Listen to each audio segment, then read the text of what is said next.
అందరికి ఈ దిన దేవుని వాక్యం చదువుకుందాం ప్రియులరా.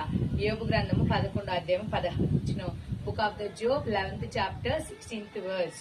నిత్యము నీ దుర్దశ నీవు మరచెదవు, దాటిపోయిన పారు నీటిని జ్ఞాపకము చేసుకునేటట్లు నీవు దానిని జ్ఞాపకము చేసుకునేదవు.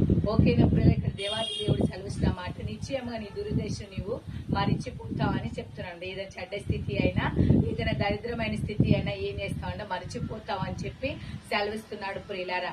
ఓకేనా, పారు నీటిని దాటిపోయిన నీరు దాటినట్లుగా, అంటే జస్ట్ వాటర్ ఎలాగ కాళ్ళకి టచ్ అవుతాయి ఆ విధంగా నీ యొక్క దుర్దశను నీవు మర్చిపోతావు అని చెప్తున్నాడు. ఏ విధంగా నువ్వు చేస్తే మర్చిపోతావు అంటే, పైన ఉంటుంది చూడండి, నీ గుడారములు దుర్మార్గతను తీసివేసిన ఏదైనా పాపం ఉంటే నువ్వు తీసివేసి దేవుని యొక్క రక్తంలో కడుగుబడినట్లయితే దేవుడు నీకు మంచి స్థితిని దయచేసి నిర్భయుడువై స్థిరపడి ఉన్నట్లుగా మనం చేస్తాడు ప్రియారా. దేవుడి చిన్న వాక్యం తన వెనుకలో దీవించును గాక. Amen. May God bless you all.